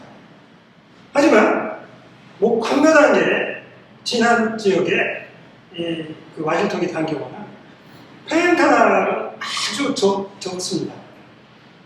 적지만 있습니다. 거의 한 80% 이상이 격자문 단경, 격자문 단경인데, 물레 위에서 만들어가지고 나중에 평저인 바닥을 떼어내서 탄화를 해가지고 완성하는 것이 아니라 이것처럼 전 단계처럼 바닥을 붙여요. 나중에 붙입니다. 그래서 바닥에 탄알이 거의 없어요. 거의 없고, 어디에 탄알이 있냐면 사진상으로 보입니다. 이렇게 이런 방향으로 탄알이 가다가 여기서 방향이 이렇게 바뀌어요. 이게 뭐냐면은 바닥을 붙이고 문지르고 탄알을 하는 거예요. 그 아주 특별해요. 그런데 이 목감묘 단계의 승문 탄알 단경우가 3세기 말에 함안 지역에서 특히 도질토기로 나타납니다. 근데 아주 안타까운 점은 함안 지역에 딱 요 단계 무덤이 없어요. 그래서 이 전통이 어떻게 역으로 갔는지 아직 모르겠어요. 함안 지역의 목감묘를 요 단계 목감묘를 발굴해야 되는데 진짜 없어요. 이게 아마 그 도항님 그 만리산 고궁문에 틀림없이 있을 건데 지점이 어딘지 모르겠다. 아무튼 요 단계에서 증명은 안 되지만, 예, 어쨌든 그 지역에서 이렇게 전승이 되는 거죠. 근데 이 광묘 단계에 새로 등장한 이 탄알문 단경목 제작 기술은 4세기 때 그대로 그 지난 지역의 탄알문 단경목 제작으로 이어진다는 거죠. 이런 것들이 바로 제가 보기에는 제작 기술 전통을 파악하는 그런 개념이라고 생각을 합니다. 예. 물론 4세기 때 탄알문 단경목은 그 경보나 이런 것들을 하는 방식이라든가 그 저부를 만드는 방식도 변화가 옵니다. 하지만 재밌는 것은 탄알 방향이나 이런 것들이 너무 같아요. 그래서 탄알 방향이나 이런 것들 같고, 그리고 일단은 3세기 때 이 목광묘 단계처럼 계속 소송 방법이 똑같아요. 이거는 도질토기가 도질토기 생산이 적어도 4세기 때까지나 경주 지역에서는 없었다, 이렇게 볼 수가 있는 거죠. 이런 사실은 제가 사실 지난 지역에 탄알문 단경목 목광묘 단계 탄알문 단경목은 거의 다 외우다시피 이렇게 좀 조사를 다녔는데 이 다음에 4세기 거는 제가 아주 몇 군데 유적만 조사를 해가지고 다는 제가 파악을 못하고 있습니다. 하지만 3세기 대 전통이 그대로 이어지는 측면들이 굉장히 많다는 거죠. 그래서 이런 것들이 그러면 결국은 경주 지역에 도질토기 생산 기술이 들어옵니다. 아주 늦게. 예. 이런 그랬을 때 어떤 생산의 조직 안에서 작업 연세들이 어떻게 교체되고 채용되는가, 이런 것들을 우리가 앞으로 설명을 할 수가 있다는 거죠. 그리고 그래서 아주 또 제작기술 전통과 관련해서 흥미로운 것은 일정한 장소, 일정한 기간에 작업했던 도공들이 만들어낸 그릇에서도 고고학자는 서로 다른 기술 전통을 구분해내고 있습니다. 그죠? 예. 이 예는 우리나라가 원상적 삼국시대 이 토기제작 기술 전통들, 서로 다른 토기제작 기술 전통이 하나의 유적에서 공존하는 양상들을 수없이 볼 수 있습니다. 가장 대표적인 예가 원상국시대에서 특히 명서 지역, 그러니까 춘천이나 이쪽으로 더 이렇게 내륙으로 훨씬 더 들어가면 그러한 전통이 오래까지 유지가 되는데, 예를 들어 중도식 음원토기, 탄알문 단경, 양단계 전통이라고 얘기를 하죠. 예, 완전히 다른 작업 연세와 그것이 오랫동안 유지됐기 때문에 제작기술 전통이라고 할 만한 것들이 유지가 되는 거예요. 동일한 주거지에서 출하해서 상당히 오랫동안 이것들이 그래서 하나의 기술행위나 작업 연세는 도공의 행위나 제작 행위의 연세에 의한 거지만 기술 전통은 고고학자가 파악하고 정의한 것이다, 이렇게 얘기를 해요. 사실 그렇죠. 우리가 이렇게 너무나도 명료해 보이는 이와 같은 제작 기술의 어떤 전통이라는 것도 어떻게 보면 고고학자가 정의한 것이죠. 그렇죠? 네. 하지만 이런 것들이 과연 그 당시에 생산했던 조직 안에서 어떤 상태로 있었는지, 이걸 만드는 사람과 이걸 만드는 사람은 저는 절대로 동일인일 수가 없다고 생각을 합니다. 근데 같은 마을에 같이 한 주거지 안에 반은 이토기 이렇게 나와요. 여기 개체수가 적긴 합니다. 그죠? 네. 하지만 단경우는 다 이렇게 만들어요. 이런 것들이 한 주거지 안에 같이 쓰이는데, 그죠? 네. 이 물건은 사온 거고 이건 마을에서 만든 거고, 이렇게 쉽게 생각할 수 있죠. 하지만 이 문제는 또 다른 풀어내는 방식이 아마 있을 겁니다. 그렇죠? 그래서 제작기술 전통의 차원에서 봤을 때 이와 같은 한 취락 안에서 이와 같은 어떤 생산 제작 기술 연세 이런 것들은 기술 전통들이 공존한다는 양상은 앞으로 끊임없이 논의를 해봐야 될. 자, 이 제작 기술의 전통과 제작 기술의 기술 전통하고 비슷하지만 다른 개념이 기술 유형입니다. 쉽게 얘기하면 기술 전통이라는 것은 전승이나 전달에 의해서 역사적으로 집단 간에 상호 연관성이 있는, 말하자면 작업 연세를 공유하는 제작 집단, 이런 것들을 생각할 수 있는 것이고, 기술 유형이라는 것은 그와 같은 연관성은 있는지 없는지는 모르지만 어떤 기술적으로 굉장히 유사한 유형들, 이런 것들을 왜 파악할 필요가 있습니다. 아까 얘기했던 그와 같은 기술 전통이라는 것은 기술의 어떤 전승이나 어떤 전파, 이런 것과 관련이 있는 거죠. 그런데 기술 유형이라는 것은 서로 관계가 없는 멀리 떨어진 집단이나 그들 사이에, 이건 인간 행위의 보편성이랄까요? 제작 행위의 어떤 본질적인 측면들을 얘기하는 거예요. 그죠? 단순한 역사적인 연관성을 가지고 전승됐다, 전파됐다 이런 얘기가 아니고, 제작 행위의 규칙성이랄까, 제작 행위의 뭐랄까, 원리랄까 하는 것에서 우리가 파악되어야 될 그런 문제라고 보는 거죠. 그죠? 네. 역사적으로 서로 무관하게 동일한 작업 연세들이 세계 여러 지역에 나타날 수 있습니다. 그런 것들이 바로 기술 유형입니다. 그죠? 네. 그래서 기술 유형의 어떤 개념을 통해서 우리가 발견할 수 있는 것은 특정한 원료, 특정한 소속 기법 등의 어떤 특정한 조합이 어떤 종류의 제품에서 요구되는 기능을 가장 잘 실현해 줄 수 있다는 것을 알게 해줄 수 있는 거죠. 무슨 말인지 이해가 되죠? 자, 그러니까 어떤 작업 연세, 기술 행위 어떤 조합들이 하나의 인류의 어떤 토기자 과정에서 서로 다른 역사적 관련이 없는 지역에서 이런 기술 유형들이 파악된다는 거죠. 그랬을 때 이러한 기술 유형들은 뭔가 물질과 인간이 상호작용을 하면서 나타날 수 있는 어떤 보편적인 어떤 기술의 어떤 원리와 같은 그런 것이다라고 우리가 이해를 할 수가 있다는 겁니다. 우리가 아는 탄화문 단역은 세계 여러 지역에서 발견이 됩니다. 이건 파푸아 뉴기니아 사람이 작업하는 거고, 이게 필리핀 칼린가입니다. 인도에서 작업을 합니다. 인도에서 남쪽 요비 사상이 굉장히 강한 나라라고 내가 알고 있는데, 몰래 돌리는 건 남자. 정확합니다. 안 지키면 안 되는 모양이에요. 물레가 커요. 동남아 지역의 물레보다 인도 물레는 엄청 큽니다.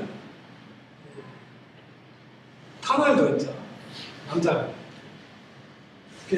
제작의 중요한 행위들은 남자가 하고, 어떤 점토를 이고 온다든가, 그렇죠?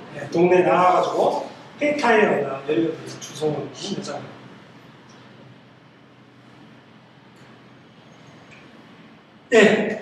이거는 파푸아 뉴기니아 쪽이고, 저도 갑자기 생각이 안 나네요.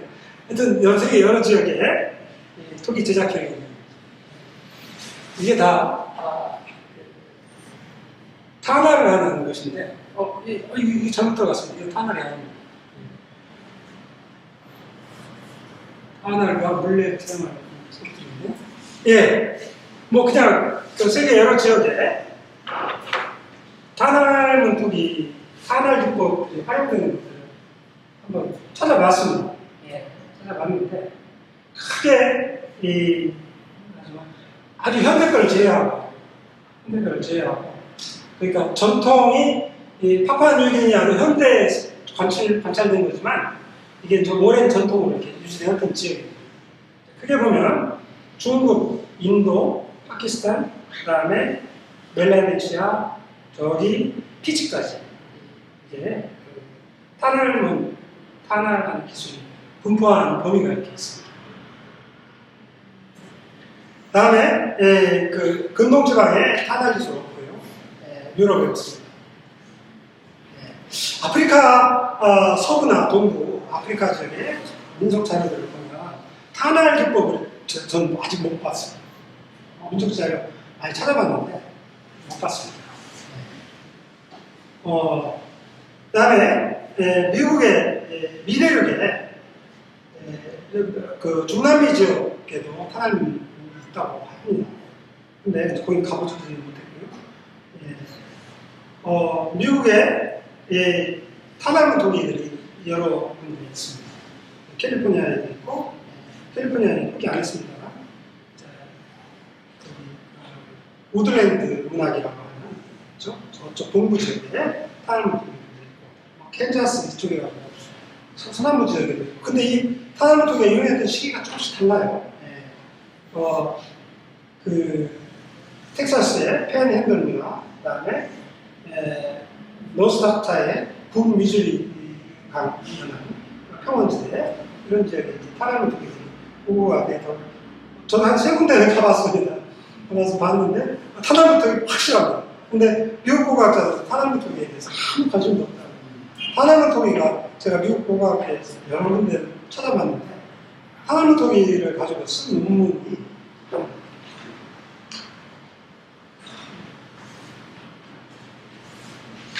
책하고 다 합쳐가지고 5편, 6편 정도밖에 못 봤을 정도로 관심이 없더라고요. 예. 근데 그 팬핸들 지역에 있는 그 텍사스의 아마추어 고고학자가 고고학 논문을 보고 그걸 복원을 했어요. 자기가 탄알을 만들어가지고. 그러니까 아마추어 고고학자가 제일 탄알 도기를 확실하게 연구를 했더라고요. 그 양반이 박물관 자원봉사를 해가지고 나와 있어가지고 그 박물관에 가서 탄알 도기를 한 닷새 동안 실책을 했는데 다음 양반이 약간 보니까 박물관에서 일하고 계신데 이게 약간 치매가 있는 것 같아요. 내가 당신이 젊었을 때 그 젊었을 때는 아닌데 몇 년 전에 작업했던 내용들을 전혀 잘 모르시더라고요. 그래서 그랬던 적이 있어요. 그 다음에 아프리카에 거리가 없는데 나미비아 약간 완전 건조지대죠. 나미비아 지역에 이와 같은 탄알 도기가 있는 것 같습니다. 탄알 행위가 있는 것 같습니다. 이런 탄알 행위는 거의 이 그릇을 둥글게 만들기 위해서 탄알을 하는 거예요. 그렇죠? 둥근 그릇을 만들기 위해서 탄알을 일단 한다고. 거의 다 둥근 그릇을 만들기 위해 탄알을 다 해요. 특히 둥근접으로 100% 둥근접으로 하고 있습니다.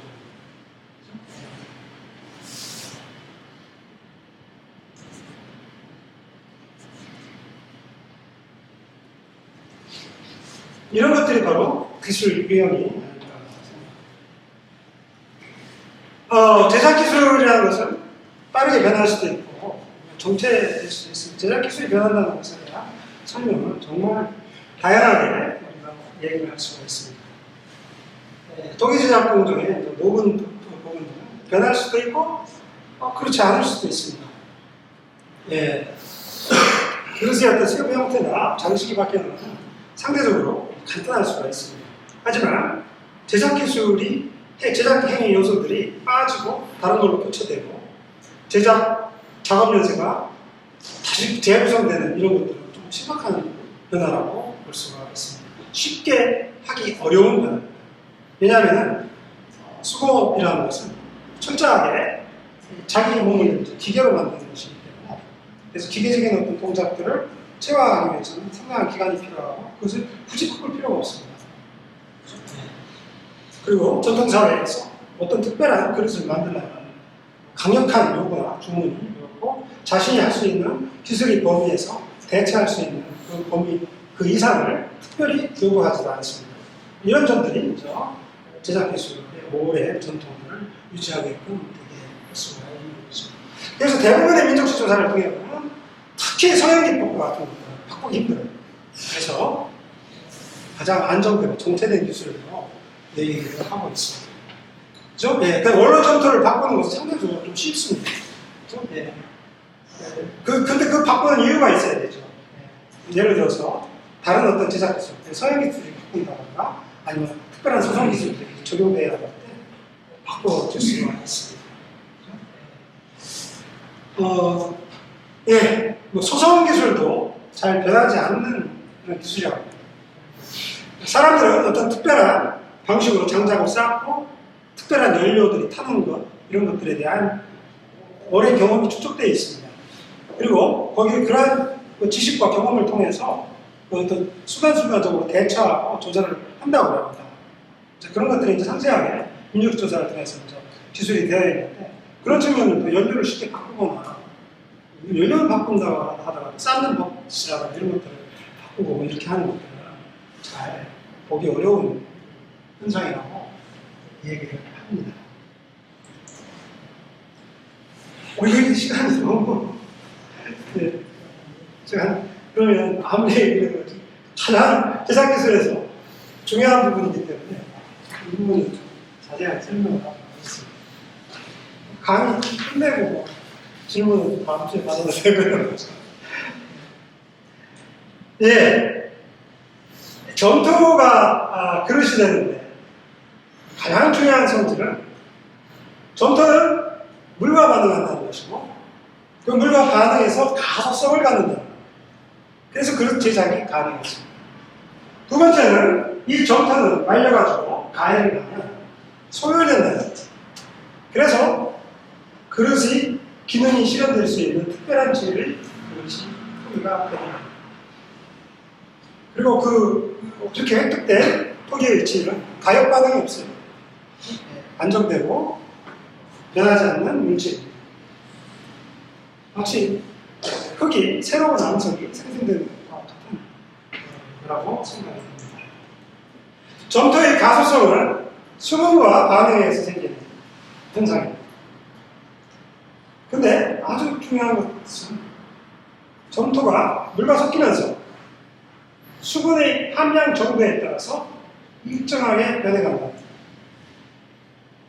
바로 이렇게 점토가 수분을 머금고 수분과 함께 그걸 반죽이라고 보통 하죠. 이렇게 되면서 그때부터 수분과 딱 들어가고 일정량의 수분과 결합된 그 순간부터 수분 함량은 어떻게 되겠습니까? 계속 빠져나가죠. 건조가 됩니다. 작업하는 과정에서. 성형 작업의 연쇄는 바로 이와 같은 점토들이 수분이 빠져나가는 공정에 따라서 꽉 짜여져 있습니다. 앞에 했던 작업을 하지 않고 놓치면 수분이 빠져나가서 점토가 붙으면 절대로 못합니다. 포기해야 돼요. 점토를 던지고 다른 점토를 써야 돼요. 그런 도공이 그런 실수는 안 하죠. 먹고 하는 일이 있기 때문에 그런 실수는 안 할 겁니다. 하지만 이론적으로 그렇습니다. 이런 반응의 어떤 상태 변화에 따라서 그릇의 어떤 제작 공정들이 긴밀하게 짜여 있다. 두 번째, 점토는 소멸됩니다. 열과 반응하여 점토가 소멸됩니다. 이 소멸된 점토는 이전의 점토와 완전히 다른 성질을 갖고 있으며 이전으로 돌아갈 수 없습니다. 그래서 열과 반응하는 방식입니다. 여기에서는 소결. 열과 반응하는 방식이 가열을 어떻게 하느냐는 소송의 문제거든요. 이 소송의 문제는 소송의 어떤 방법, 소송의 어떤 기술적인 문제이지만 이 기술이 적용되기 위해서는 점토가 일정한 성질을 갖고 있어요. 그래서 소송 기술이라는 것은 점토의 선택과 밀접하게 관련될 수밖에 없다.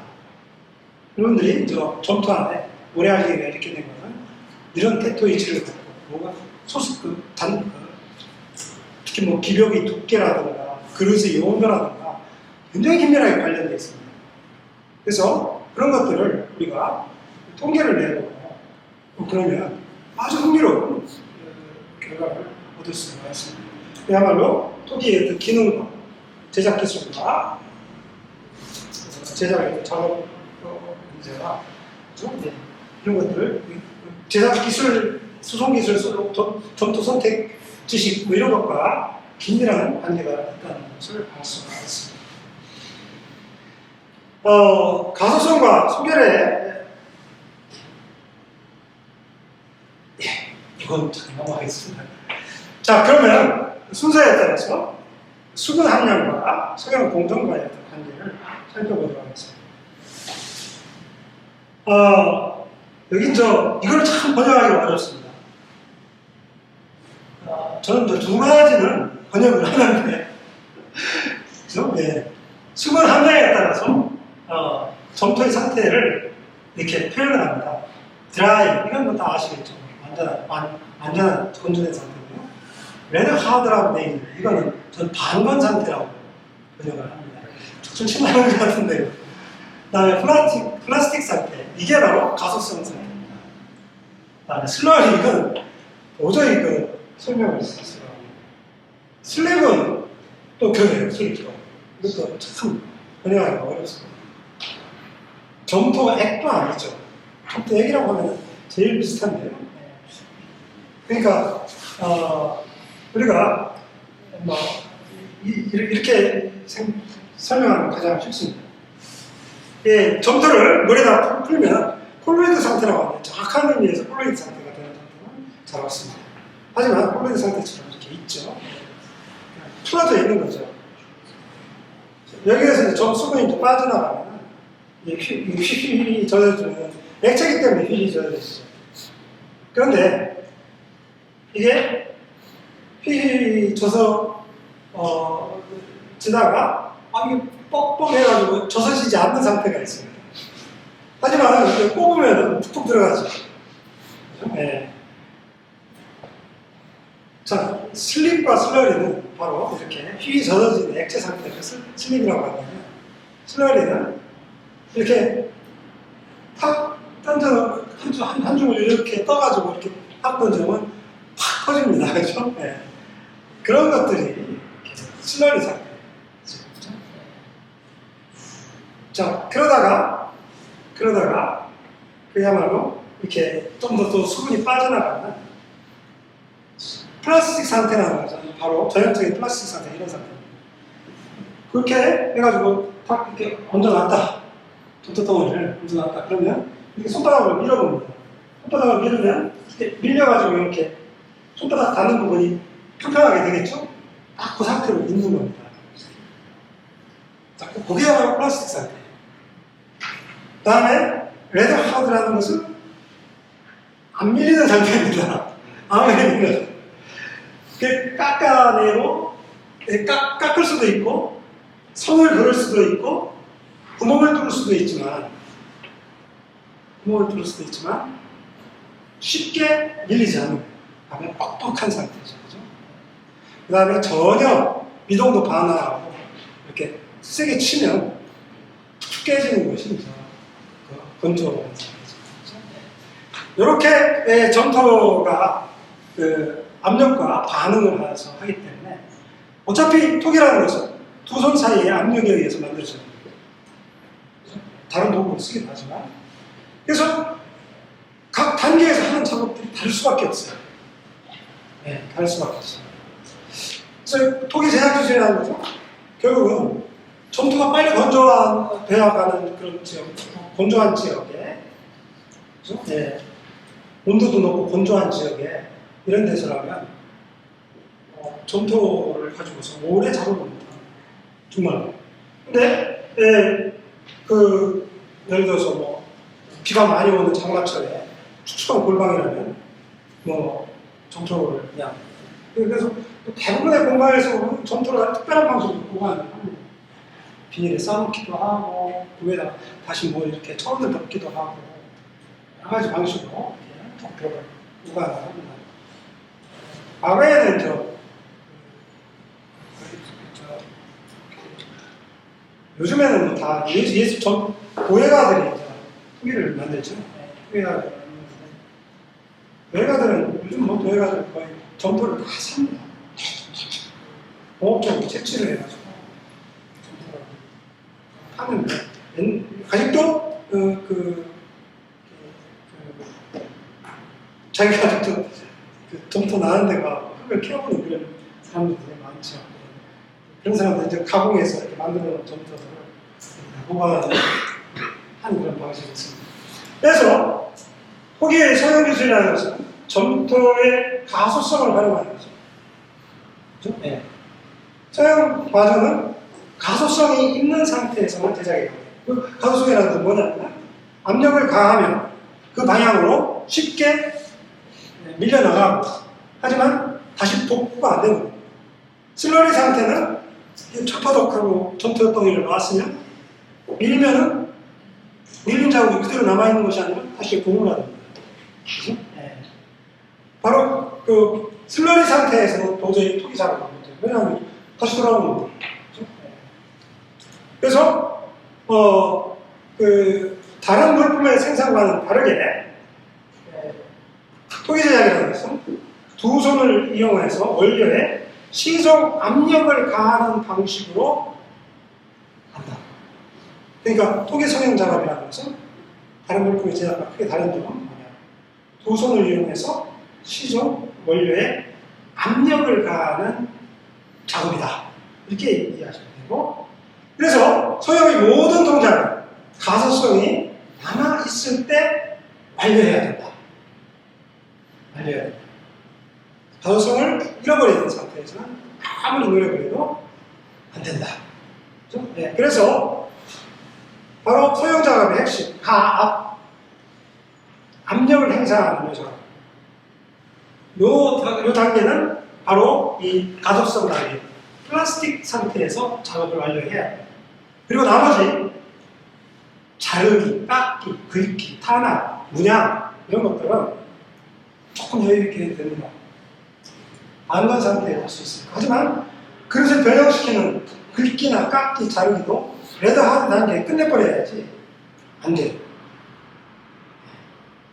완전히 건조된 상태에서 하는 작업은 아이러를 바른다든가 슬립을 입힌다든가, 슬립도 반전 상태에서 하는 게 좋다고 합니다.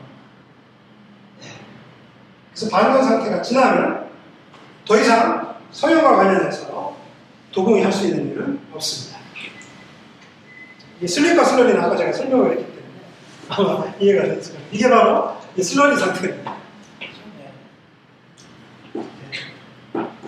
누르면 들어갔다 다시 나옵니다.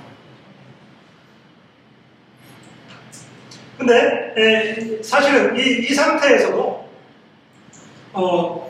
도공이 이 상태를 이용해서 하는 작업들이 있습니다. 슬립은 뭐 다 아시다시피 슬립을 입힐 때 그릇에다가 그 큰 그릇에 점토를 풀어가지고 슬립을 입히죠. 그렇죠? 네. 그리고 네. 사실 그리고 슬러리 상태에서도 도공이 그 슬러리 상태의 점토를 이용합니다. 예를 들어가지고 그 토기가 이제 금이가 성형 과정이 끝나고 난 다음에 잘못해갖고 금이 갔다거나 또는 약간 구멍이 뚫리듯이 한쪽 부분이 떨어져 나갔다거나 이렇게 할 때는 슬러리 상태의 점토를 이겨붙여가지고 살살 이겨붙이면서 보수를 합니다. 그런 토기 꽤 많습니다. 그럴 때 슬러리 상태를 이용하죠.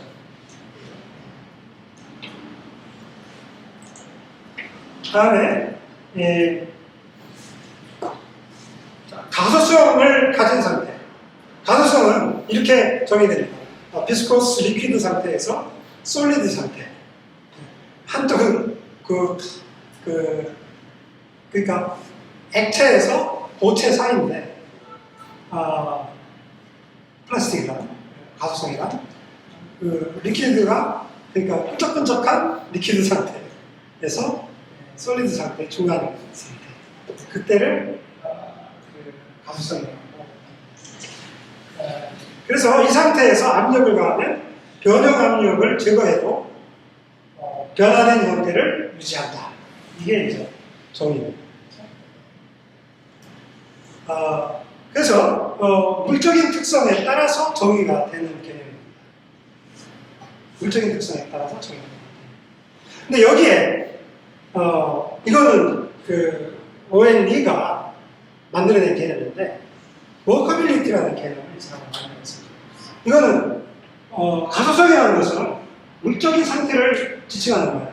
근데 이 워커빌리티라는 것은 도공이 느끼는 느낌에 대한 얘기입니다. 워커빌리티. 작업성이라고 하고 있어요. 다른 사람의 느낌과 판단에 따라서 점토를 사용하면서 생각하고 느끼는 상태. 그죠? 여기에 이거는 이러한 작업성은 점토가 말라가면서 도공이 점토를 자기가 다루는 점토에서 느끼는 감정은 아니고 느낌입니다. 그죠? 그래서 그것을 세밀하게 도공은 느끼고 그에 따라서 반응합니다. 가소성의 관점에서 보면 수분 함량이 15에서 한 50%. 그죠?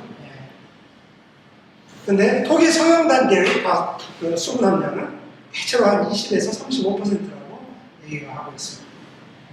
수분의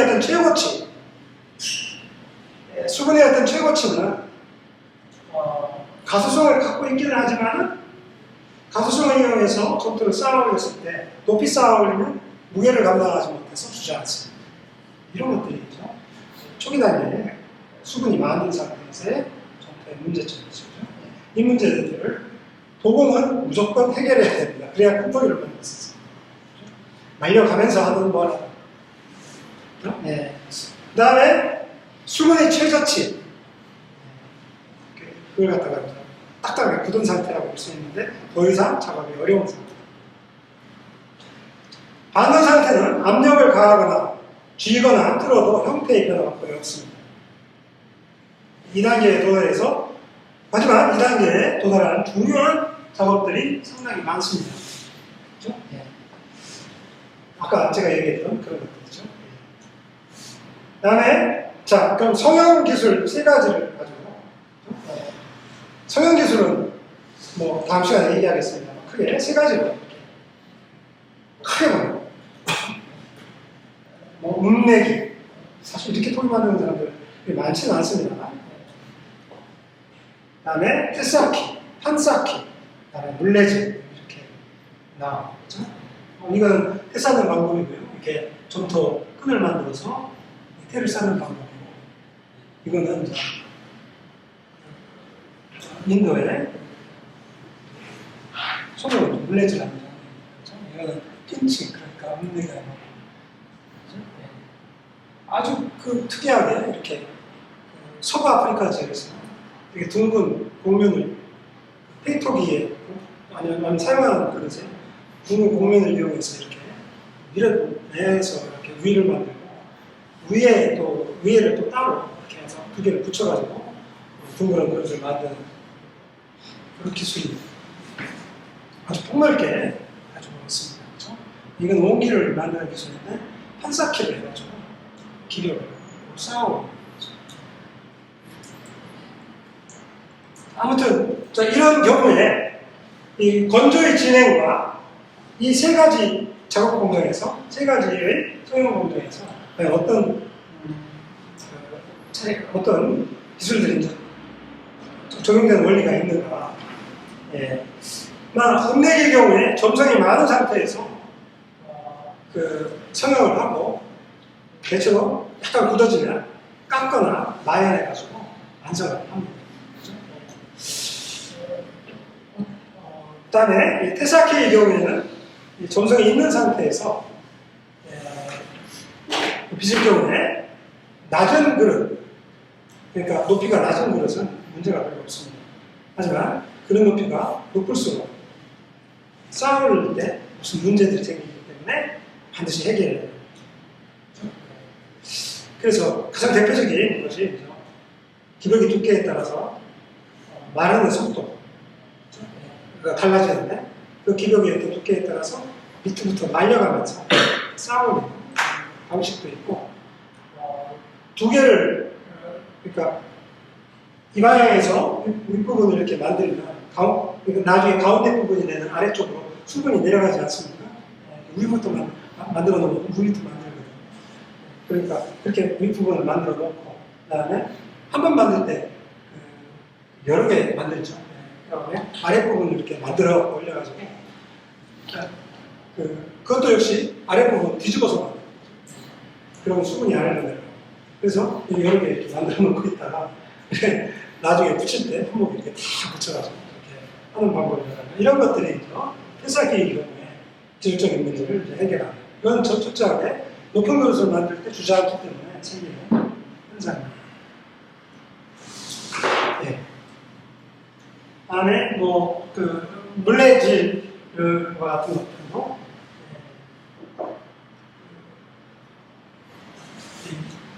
두 손의 이 가해지는 압력의 방향에 따라서 새로운 기면들이 계속 나타나가지고 이를 이렇게 물레질이라고 할 수가 있죠. 그래서 대체로 물레질은 점성이 많은 상태에서 작업을 합니다. 특히 소수적인 도공이나 물레질 할 때 점성이 상당히 많습니다. 그래서 그릇을 비는 걸 이렇게 보면 저 막 일렁일렁 하거든요. 근데 좀 기가 막히게 잘해요. 그렇게 그건 뭐냐면 그렇게 그때 해야 기록이 두께가 아주 고르게 자기 솜씨에 따라서 그 기록이 미쳐가는 그래서 만들어질 수 있기 때문에 그리고 이런 대부분의 반반 상태에서 깎기와 하게 됩니다. 그래서 모든 토기 성형 공정들은 서로 다른 수분의 함유 단계에서 정해진 작업이 있습니다. 그래서 대부분 그릇이 아까 제가 러핑 아웃이라는 개념을 말씀드렸죠. 대충 외형 만들기, 그 다음에 골아가지고 정돈하고 깔끔한 완성 이런 작업 순서로 가죠. 네. 그렇게 하는 가장 큰 이유가 이렇게 다듬는 작업은 반건 상태에 가깝거나 반건 상태에서도 가능합니다. 깎거나 이런 거 가능하거든요.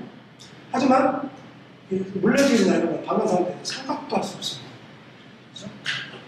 그래서 먼저 외형을 만들고 정면을 만들죠. 정면은 오히려 반건 상태가 좋아요. 이게 플라스틱 상태에서 밀면 툭 들어가고 그러지 않습니까?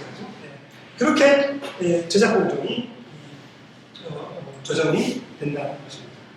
그래서 반건 상태에 이루어지는 이런 작업들, 그렇죠? 아빈, 룰레팅이라는 서부 아프리카에서 주로 많이 쓰는 기술인데 이렇게 이렇게 바퀴 같은 것들을 달아가지고 바퀴 가장자리에 무늬를 넣어가지고 그 표면에 이렇게 지나가면서 이렇게 돌리는 거죠. 그러면 바퀴 같은 모양, 톱니바퀴가 돌아가는 모양을 이렇게 나누는 그런 방식입니다. 좀 폭을 넓힐 수도 있고 좁을 수도 있고. 그리고 특히 이 서부 아프리카의 토기들을 보면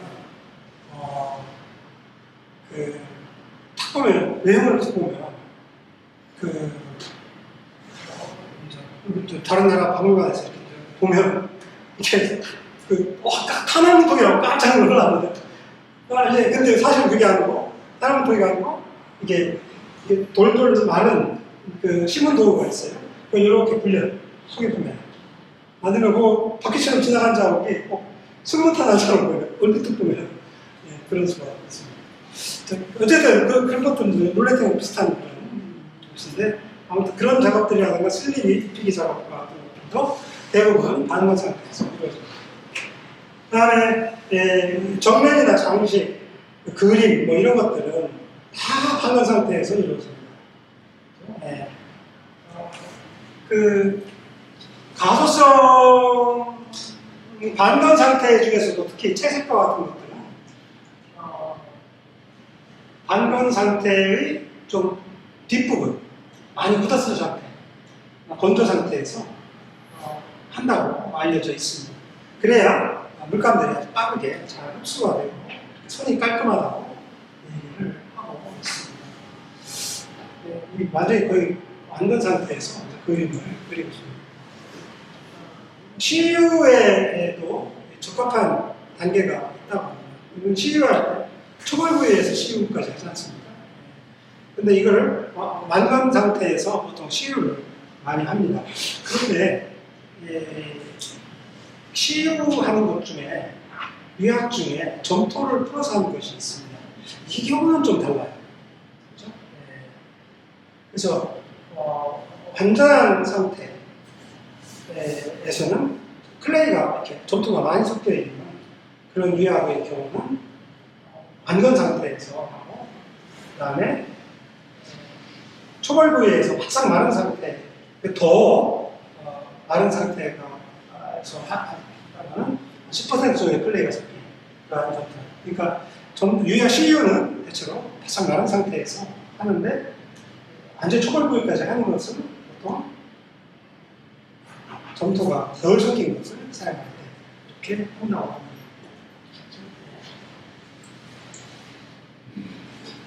네. 예, 뭐 이렇게 점토의 성질과 에 대해서 대략적으로 이렇게 제작 기술들이 어떻게 물질적인 특성들과 관계하는가에 대한 그런 얘기까지 했습니다. 기초적인 개념 같은 것입니다. 다음 수업은 실제로 토기 제작 공정에 대해서 2시간 정도 설명을 하도록 하겠습니다. 장시간 들어주셔서 감사합니다.